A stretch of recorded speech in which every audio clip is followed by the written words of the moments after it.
Welcome to the Black Sparrow Media Internet Broadcast Network.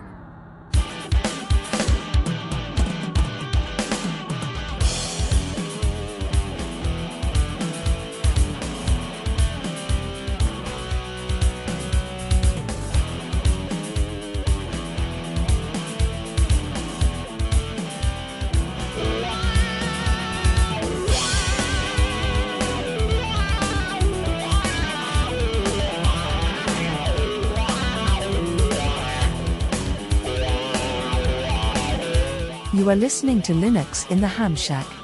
LHS is a podcast about Linux, open source, and amateur radio, for everyone. Now here are your hosts, Cheryl, W5MOO, Russ, K5TUX, and Bill, NE4RD. Well, hello everybody and welcome. You have tuned into episode number 551 of Linux in the Ham Shack, the most terrific amateur radio podcast on the internet. And tonight you have joined us for the 119th edition of The Weekender. So thanks for being here. We hope you enjoy our Weekender edition. We dive into hedonism quite heavily and do a random topic pick at the top of the show, which might be hedonism related, might be open source, might be amateur radio. Who knows? We'll find out in a minute. But before we do, let's go ahead and introduce ourselves. I'm Russ, K5TUX.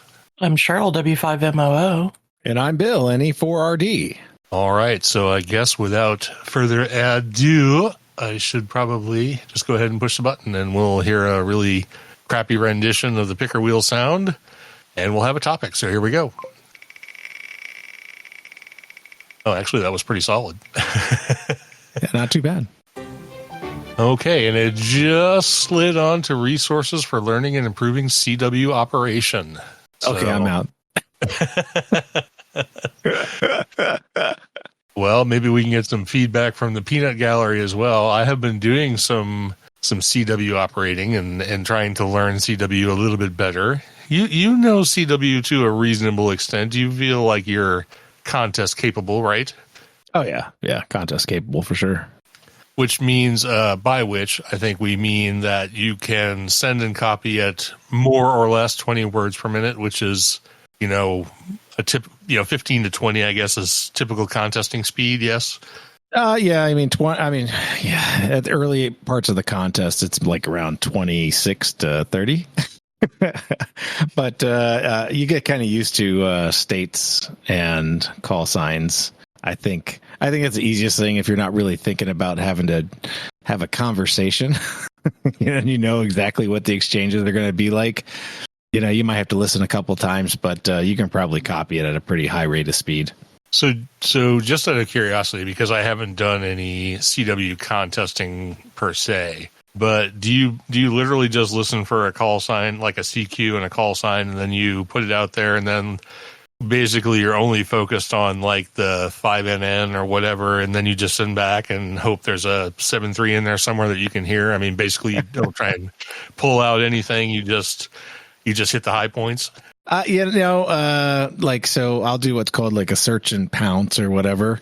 So I'll listen to the person's call a couple times, make sure I have that. I'll be listening to the QSOs they're having. So I'm paying attention to their exchange, whether it's like numerical. So I'll make sure I get the number, and then once I have everything sort of in the log, I concentrate on what the next number is going to be, and then I go ahead and pre-fill that in the log, and then send my call. And as soon as I get a response back, I send my exchange, which generally I don't have to repeat very often, and I already know what I'm going to get as the exchange from them because I've already listened to them long enough. And that's pretty effective if you're not fast. And you can work some of those early people in the contest that are operating at way too fast of speeds for most humans to copy. But if you're going to sit there and run a frequency where you actually are calling CQ, you need to be way better than that. You obviously need to be able to pick out calls within a stack of calls, and which I cannot do. I cannot definitely do that. Yeah, I can't do that either. So I guess I don't know how in depth. I don't have a lot of utilities that I use to sort of bump up my CW speed, my CW recognition. Lately, at least in the Discord chat, there's been several of us who have been doing Morsel, which is morsle.fun, in order to kind of practice. Now, the daily Morsel doesn't really give you a leg up in decoding Morse because it gives you like several opportunities to decode the word that it's thing. It's kind of like Wordle, but for CW. So the daily thing doesn't really help you because it gives you several opportunities, and sometimes you can get the word just from context. Like if you pick out a couple of letters, and then maybe you pick out one more letter, and then you can sort of guess at like what the word might be. So then it'll say, oh, well, you were able to decode this word at 40 words a minute, which you actually really weren't. You picked out a couple of characters and made some good guesses. So I don't think that in particular is a good way to learn or to improve your CW decode speed. However, it has a practice mode wherein you can do things like call signs, random letters, words, stuff like that. And you can keep the speed the same instead of having it decrease sequentially over time.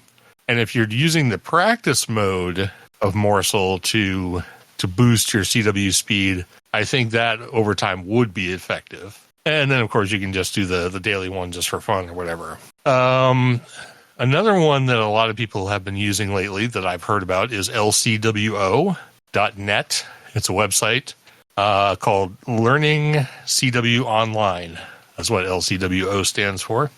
And that one is actually a rigorous test of your CW capabilities. And it has several different modes for keeping track of your decoding speed.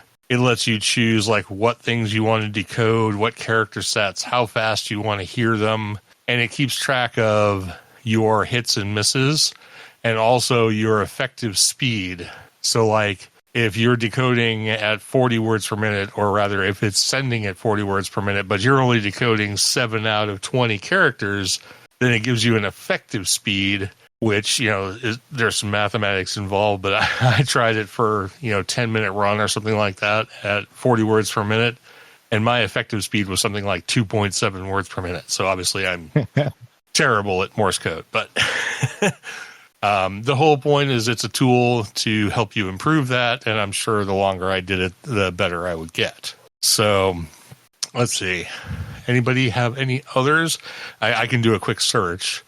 Or some of the other ones, because quite popular one in the group is QRQ.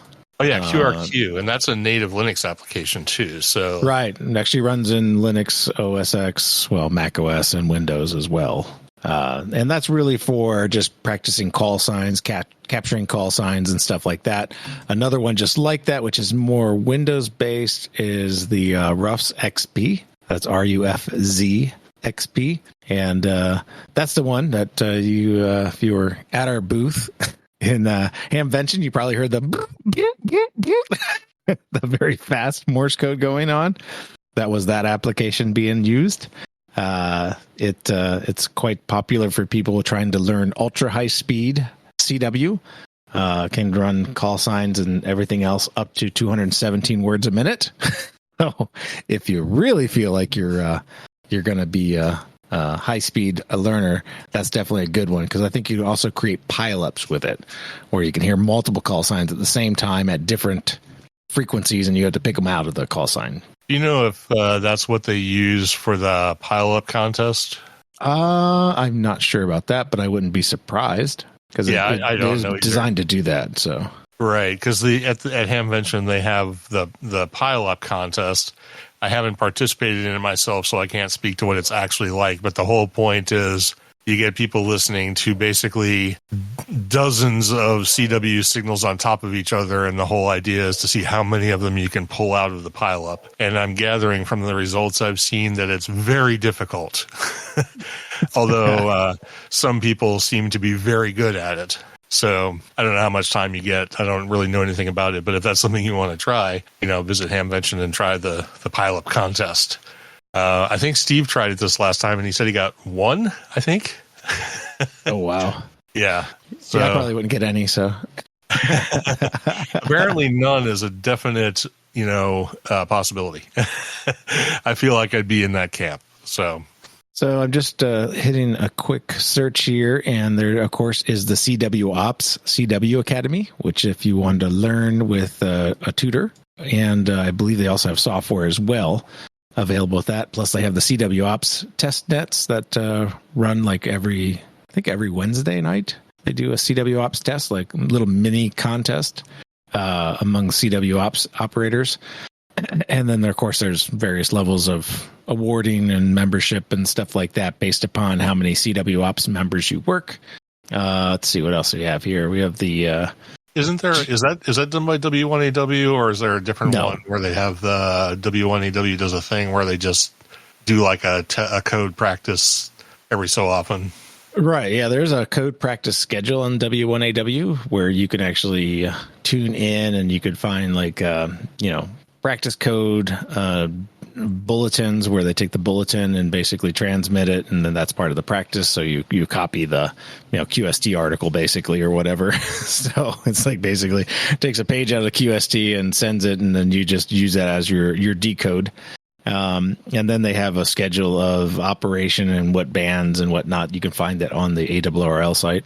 All right, very cool. I know I'd heard about that they send a periodic, like training exercise, and you can go online and, look at the schedule, and then if you just want to listen and try and decode whatever they're sending out, and there are varying speeds, if I remember correctly. So if you want to do 10 words a minute or 15 or 20, they vary that by session. Right, yeah, they'll have a slow bulletin and a fast bulletin and stuff like that, so... I'm not sure the speeds. What do they run at? Practices are sent at 35, 30, 25, 20, 15, 13, and 10 words a minute.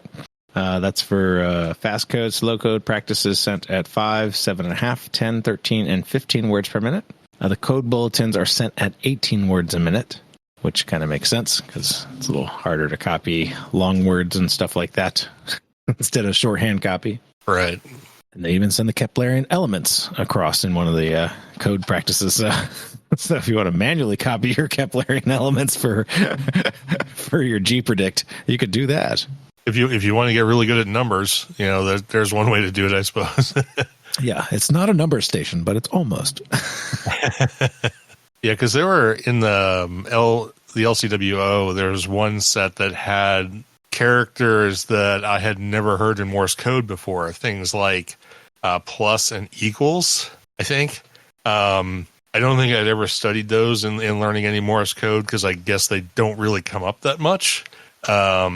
So I'd never been taught like what plus and equals are. And so I heard those when doing the LCWO test, and I was like, what in the world is that? I've never heard that character before. So I had to look them up, but boy, I just logged into LCWO to see when the last time I was there, and it was 2016. Because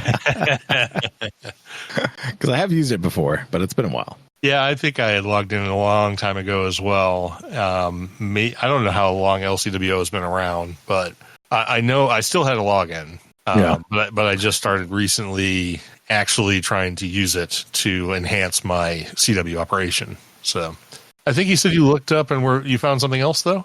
Oh, yeah. Well, for LCW, I signed up for that in 2013, so it has been around for a long while. Yeah, it's been a minute. Yep. Let's see here. I'm just looking at the ARRL's page here for random stuff. They have the G4FON Morse Code Training Program. This is a free application. Uses the Koch method. I think that's Coke. But Coke method. Yeah, sorry. I'm going to find some word that's not offensive. Teach CW. Letters are sent and at a speed in which you type, hopefully achieve, but only 2 at a time. When you achieve 90% proficiency with 2 letters and 2 more are added. There's several cell phone apps that you can find in the app stores that are kind of like that as well. There's the Ham Whisperers Morse Code course. So it's designed to help you learn Morse code, obviously. The K9OX's multi-platform Morse code training program, which is a free CW application for Windows, Mac, Linux, and DOS. Sends random letters and numbers at variable speeds. Let's see here. We also have the AA9 PW's CW practice. So it's downloading MP3s. There's also like a lot of like text to CW converters that you can basically load up like a text of a book, and it'll generate it in CW, so you can sit there and decode your favorite novel, like Charles Dickens or something like that, directly on the app. I believe there's a web page for that, and possibly a cell phone app too you can find. And it sounds like it might be hailing outside. Yay. Okay, cool. I just heard something louder than rain. That's not good. I'll just leave the golf outside. It's fine. Surprisingly, the golf is in a garage right now, having its motor taken out. All right. Well, I don't have any more resources because I only know sort of what I've been using and a couple of things other people have heard. So do you have anything else right there off the top of your head that, or your Google search that we can reference? And if not, we will just go ahead and move on. Well, I mean, there's always decoding apps that you can take a look at. CW Get is a real popular one. I think that's the one that you use for the reverse beacon network and stuff like that. You can actually take the entire passband and decode it at once. Obviously, FL Digi decodes CW, so you can use that. There's a program called, I think, MRP, something like that, or MRP 64 or something like that. It's a really decent Windows application that does some decoding. There is a Linux decoding app, but it's called like Morse Decoder or something like that. But it is not configured very well. You have to come up with your own RC file for it. And I've gotten it to work like maybe a handful of times. But the MRP, I think MRP 40 or MRP 64, I can't remember what the number is on it. But that application, if you're looking for like a really good decoder, let's see, I'm just going to search MRP 40. I think it is MRP 40. Yeah. MRP 40 Morse decoder. It is Windows based. It's probably one of the better Morse decoders I've seen. And then we just talked about SDR receiver. What was that? The one that's a plus. The website. Oh, the Belga or something like that. Is that what you're talking about? The one that just got the award. OpenWebRx. OpenWebRx, yes. Okay, yeah. OpenWebRx Plus comes with a Morse decoder as well, if you actually want to do a Morse decoding with an SDR. So you can actually click on a CW, and then you'll see the decode occur right there in the web page.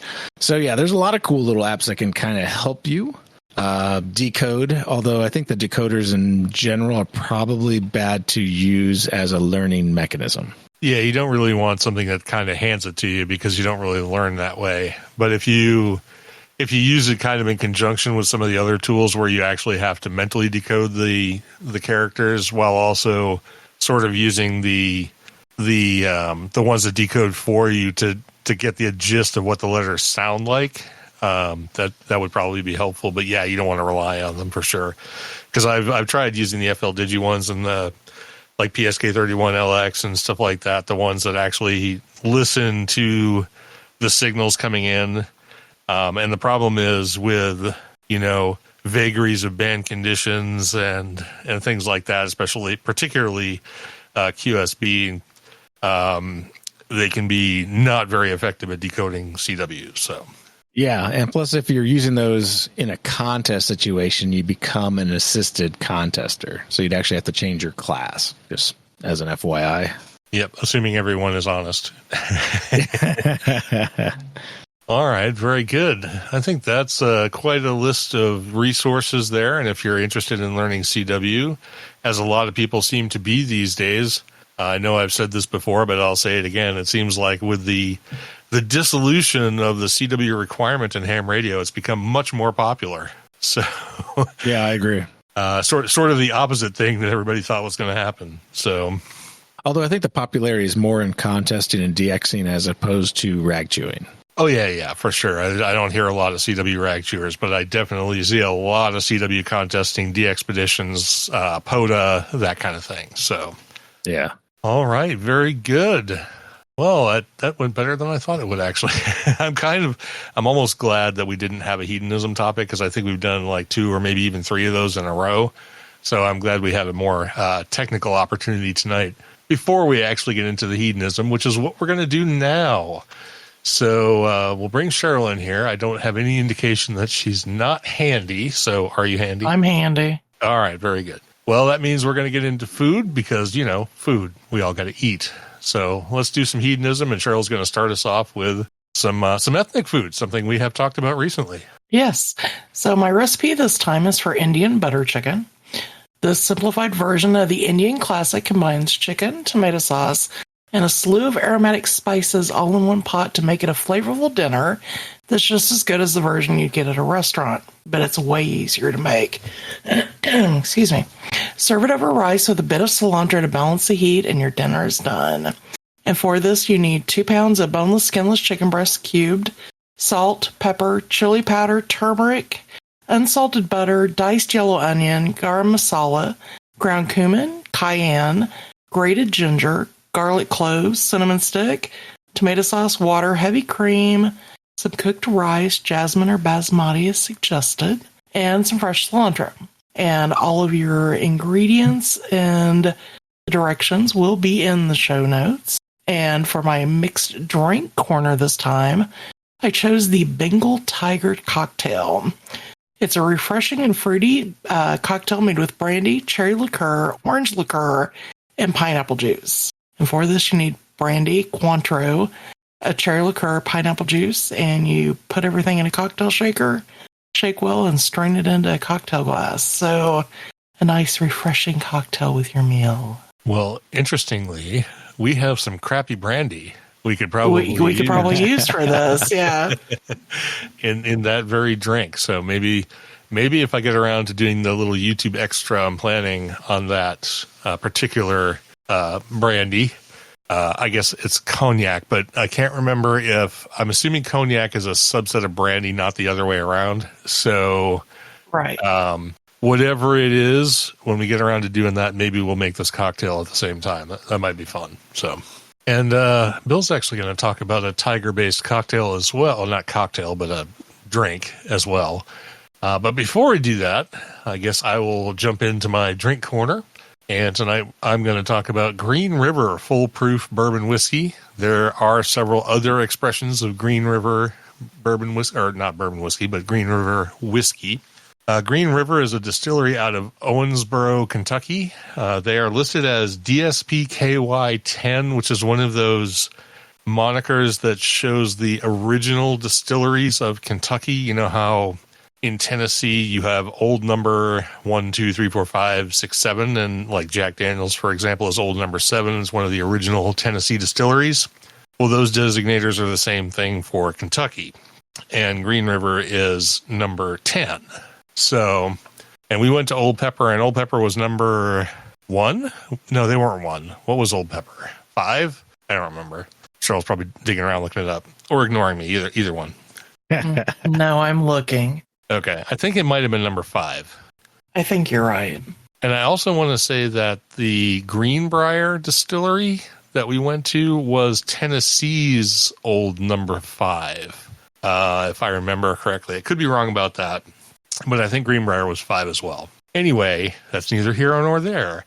The description from Green River themselves says, Green River Foolproof is a small batch of selected barrels blended and barreled, then bottling the whiskey at its actual proof. Yes, it's actual proof. It offers a robust flavor profile that can be enjoyed neat, on the rocks, or in your favorite cocktail. This particular expression is a mix of 5, 6, and 7-year-old whiskeys, and as previously stated, released at barrel proof. So the mash bill on this is 70% corn, 21% rye, and 9% malted barley. So it's a little bit on the high rye, but it's definitely a high corn as well.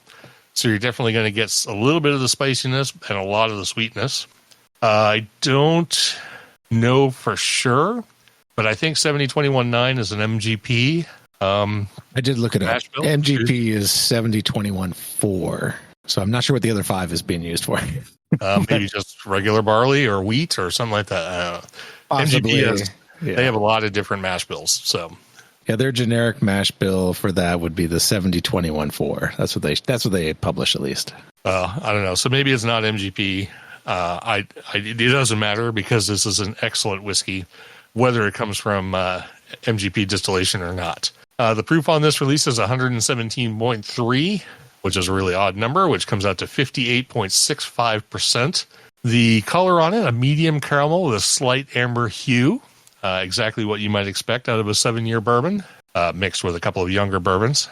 The nose on it is surprisingly nice. full of baking spice, cranberry, cherry, caramel, vanilla, dry cocoa, and soft leather.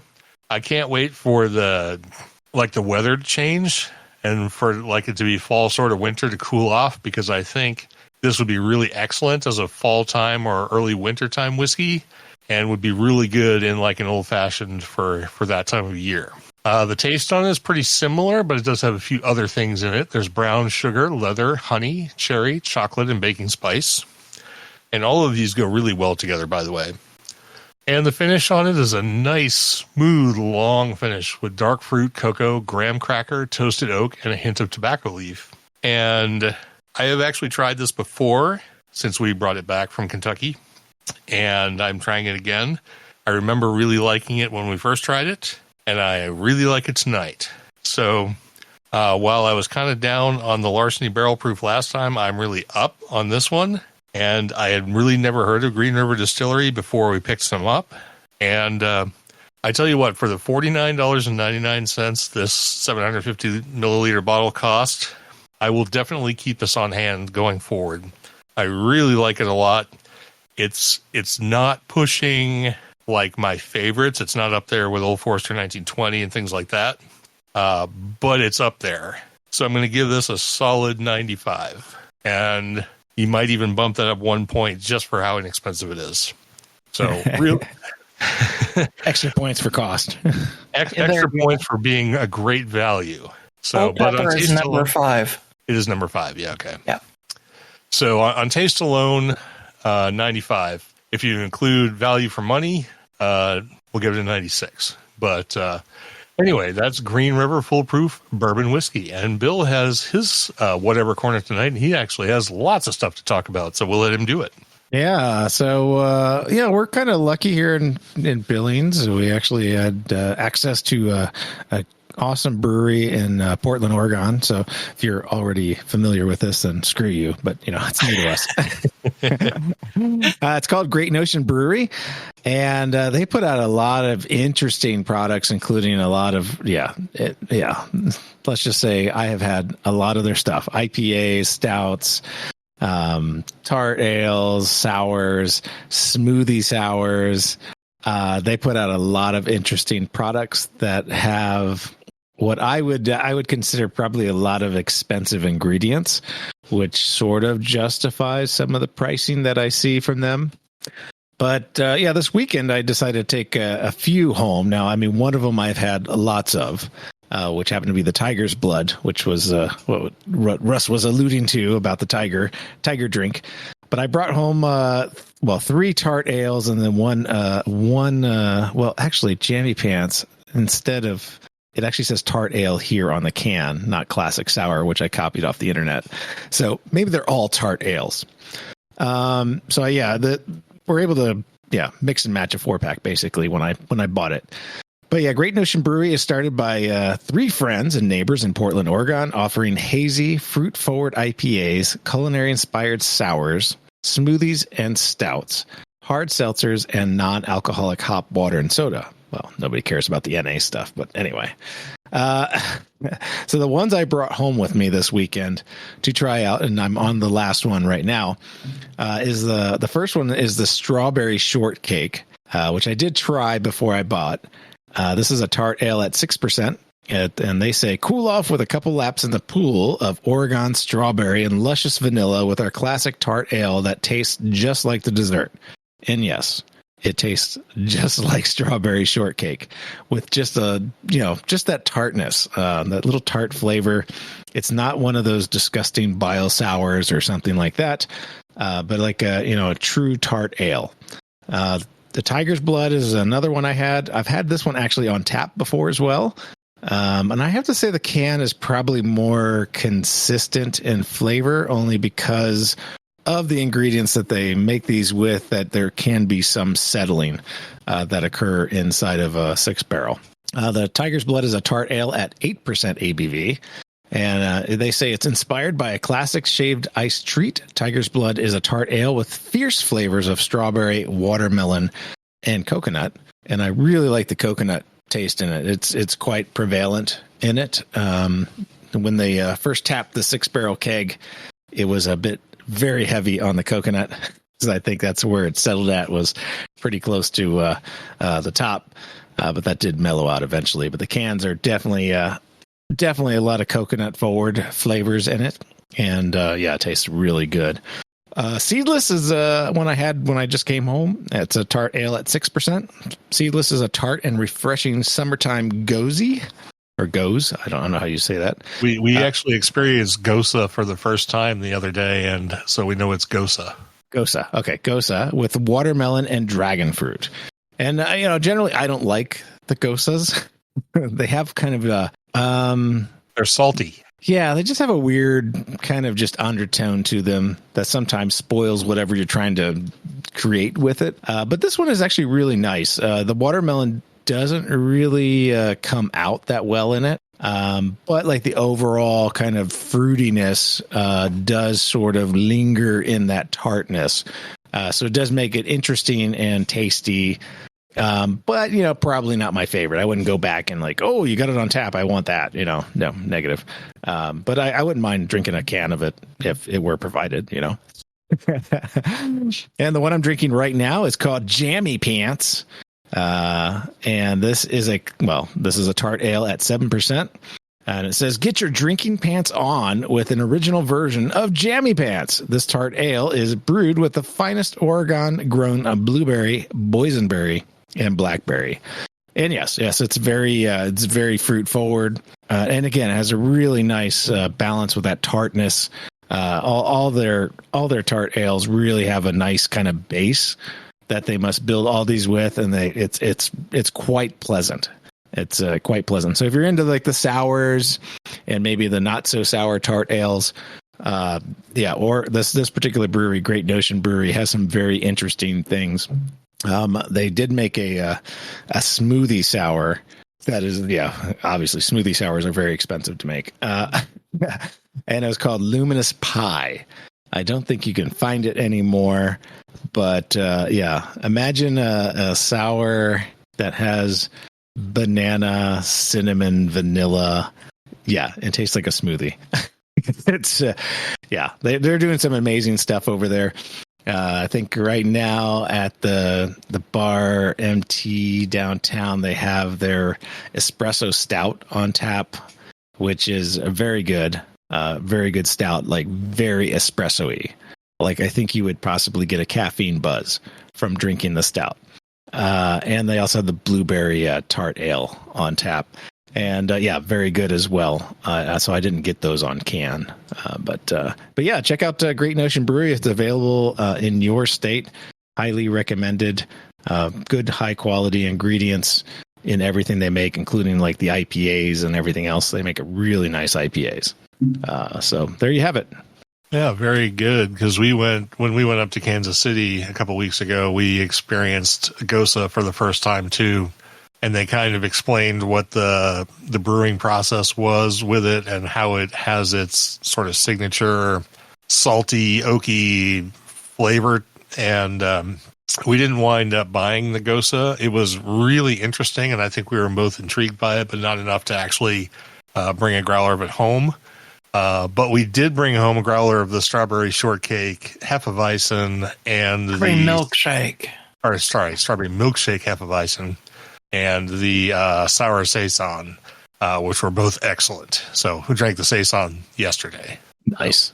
Yeah, Russ basically gave me the because we got a flight of 6, 8. I don't remember what we ended up getting. 6, I think. I think it's 6. Yeah, and Russ picked out like 3 or 4 and said, "You picked the other 2."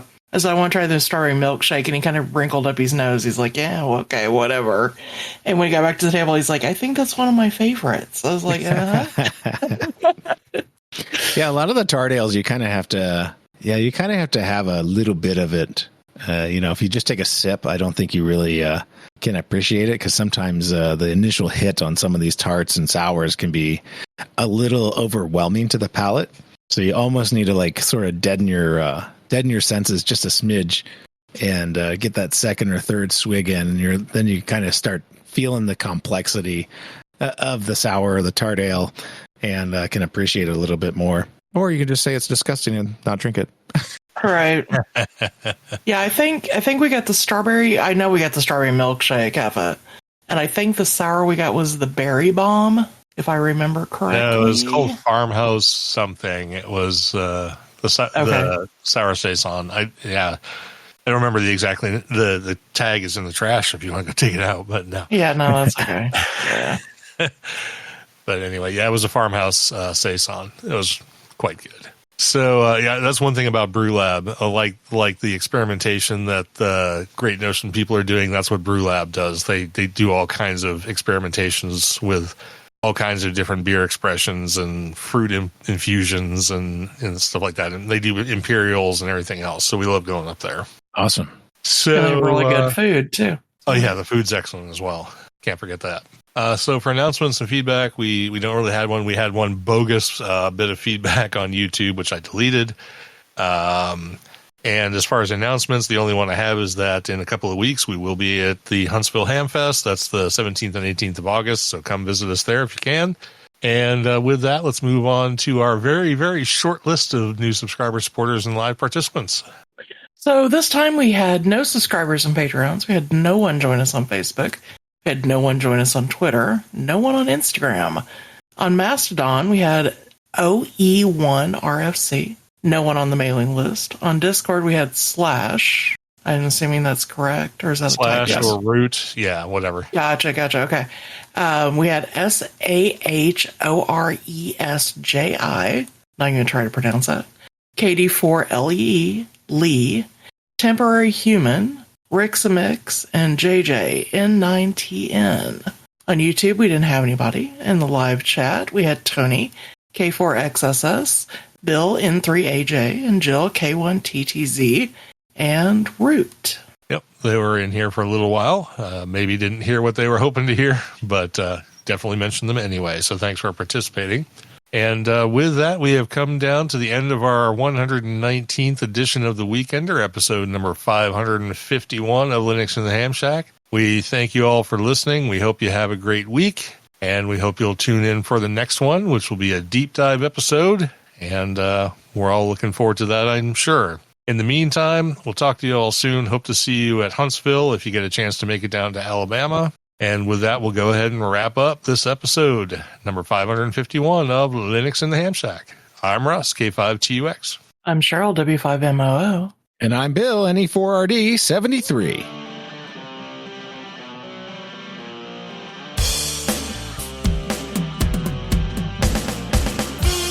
Thank you for listening to this episode of Linux in the Ham Shack.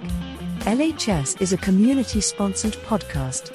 Live recordings are Sunday nights at 8 o'clock Central Time. Our homepage can be found at lhspodcast.info.